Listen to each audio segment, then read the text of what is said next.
Сау сәлеметсіздер ме, құрметті көрермендер. Бүгінгі сабағымда мен сіздерге оюдың қалай сызылатынын және сызып, осыны ойып көрсететін боламын. Бұл ең оңай алғашқы сыңар мүйіз дейтін ою. Осыны сызылу жолын мен сіздерге көрсетіп берейін. Ол үшін осындай даяр қағазды бүктеп аласыз. 7 сантиметрлікте бүктеп алыңыздар. Сосын осыны 7 сантиметр менен осылай бөліп шығамыз. 7 менен осылай бөліп шығасыздар. Бұны неге үшін дегенде, бұл оюымыздың біркелкі болып, бір үлкен, бір кішкене болмай, біркелкі шығуы үшін. Сосын бұның күл бөлігін мына жағынан 3 см қалдырып, бер жағын тағы да 7 сантиметрден осылай бөліп шығамыз.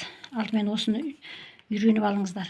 Сіздің оюыңыз егерде үлкен ірі ою сызам десеңіз, бұны 7 мен емес 11 менен алсаңыз болады. Күл бөлігін 4-еу қылып. Сосын мына оюдың мына жағы 1 сантиден осылай қалдырамыз. Мына жағын былай бүйтіп, екі оюды біріне-бірін осылай қосамыз. Мына жерлерін осылай қосып шығамыз. Бұл оюдың біркелкі араларының біркелкі болу үшін. Енді оюымызды бастап кетеміз. Міне оюымызды бастап сызамыз. Осы арасына келгенде мына бір жағын доғал, бір жағын үшкір қылмай, осылай біркелкі осылай доңғалақ қылып кетіңіздер. Өйткені ол бірінші жағы да, екінші жағы да керектенуге жақсы болады. Осылай сызып шығасыздар. Мына оюдың екі жағы бірдей болуы керек.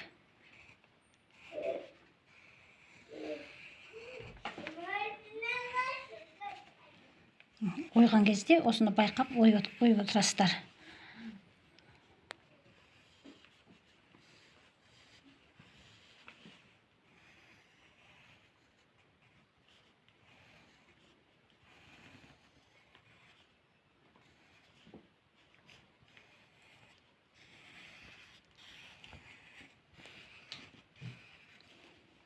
Оюымыз біркелкі шығуы үшін осылай белгілеп алған өздеріңізге де оңай болады. Ойған кезде де оюдың біркелкілігін мұқият қарап отырасыздар.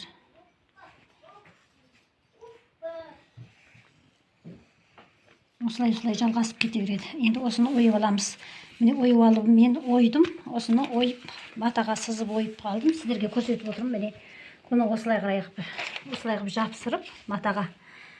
Бұл мен паутинасыз жапсырып отырмын. Өйткені оның бәрі қай үйде де даяр тұратын зат емес. Сондықтан осыны осындай балалардың осындай клейменен жапсыруларыңызға болады. Міне бүйтіп үстіп жапсырып шыға бересіздер. Бұл да қатты жақсы ұстап қалады. Міне сосын машинкаға қоясыздағы осыны тігесіз.